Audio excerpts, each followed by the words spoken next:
28 August 1971 রোমারিতে সকাল 8টায় দেশের প্রথম ডাকঘর উদ্বোধন করেন Z force commander lieutenant colonel Ziaur Rahman. এর মাধ্যমে বাংলাদেশের প্রথম বেসামরিক প্রশাসনিক কার্যক্রম চালু করা হয়। ফিতা কেটে বিপুল করতালির মাধ্যমে রোমারি পোস্ট অফিস উদ্বোধন করেন জিয়া। যথারীতি জাতীয় পতাকা উত্তোলন এবং ফিতা কেটে কর্নেল জিয়া থানা, হাসপাতাল, স্কুল এবং অন্যান্য প্রতিষ্ঠানের উদ্বোধন করেন। কাস্টম অফিসে এসে কি পরিমাণ রাজস্ব আদায় হচ্ছে সে বিষয়ে খোঁজ নেন জিয়াউর রহমান। এ সময় তাকে জানানো হয় রৌমারীর প্রয়োজন মিটিয়েও প্রতি সপ্তাহে 3 থেকে 4 লাখ টাকা প্রবাসী সরকারকে দেয়া হচ্ছে। এরপর সমবেত জনতার উদ্দেশ্যে ভাষণ দেন জিয়া।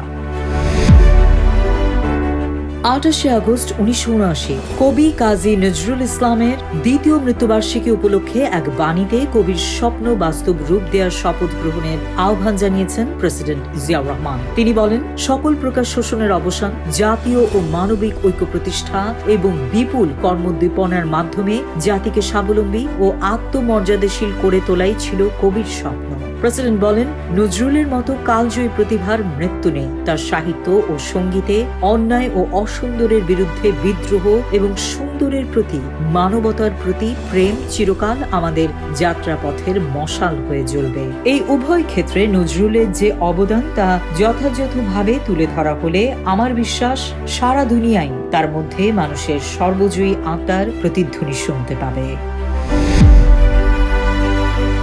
28 আগস্ট 1980 ওয়াশিংটনে প্রবাসী বাংলাদেশিদের এক সমাবেশে প্রেসিডেন্ট জিয়াউর রহমান বলেন, দেশে গণতন্ত্র সুসংহত ও গণতান্ত্রিক প্রতিষ্ঠান উন্নয়নের জন্য সরকার সমন্বিত প্রচেষ্টা চালাচ্ছে। তিনি বলেন, আপনাদের প্রিয় মাতৃভূমি অগ্রযাত্রার পথে এবং এখন আর সেই পুরাতন বাংলাদেশ নেই।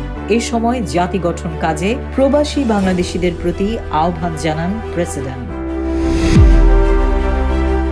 28 আগস্ট 1980 জাতিসংঘে অধিবেশনে যোগদান উপলক্ষে নিউ ইয়র্কে অবস্থানরত প্রেসিডেন্ট জিয়াউর রহমান এক সাক্ষাৎকারে বলেন, সাবেক মার্কিন পররাষ্ট্রমন্ত্রী হেনরি কিসিঞ্জার একসময় যে বাংলাদেশকে আন্তর্জাতিক ঝুড়ি বলে উপহাস করেছিলেন, সেই দেশ এখন খাদ্যে স্বয়ংসম্পূর্ণতা অর্জনের পথে এবং তেল আহরণের জন্য এটি একটি উজ্জ্বল সম্ভাবনার ক্ষেত্র।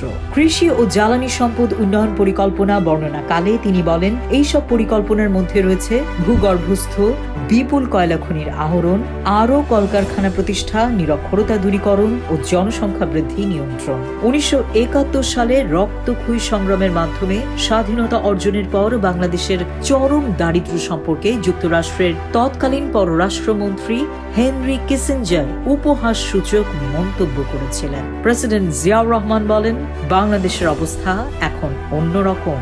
খুব অল্প সময়ের মধ্যে অনেক কিছু অর্জন করা সম্ভব হবে। উল্লেখযোগ্য পরিমাণ তেল আবিষ্কার হবে বলে নিশ্চিত করে বলা যায়। বাংলাদেশের খাদ্যে স্বয়ংসম্পূর্ণতা অর্জন এবং খাদ্য রফতানিকারক দেশ হিসেবে প্রতিষ্ঠিত হওয়ার ব্যাপারে খুবই আশাবাদী প্রেসিডেন্ট। তিনি বলেন, বাংলাদেশ, ভারত, নেপাল, ভুটান এবং মালদ্বীপের মধ্যে শীর্ষ বৈঠক অনুষ্ঠান সম্পর্কে আমার যে প্রস্তাব সে সম্পর্কে আমি আশাবাদী।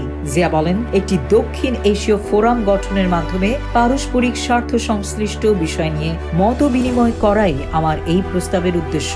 সাক্ষাৎকার কালে জেরুজালেম কুক্ষিগত করার ইসরায়েলি উদ্যোগের নিন্দা করেন প্রেসিডেন্ট জিয়াউর রহমান।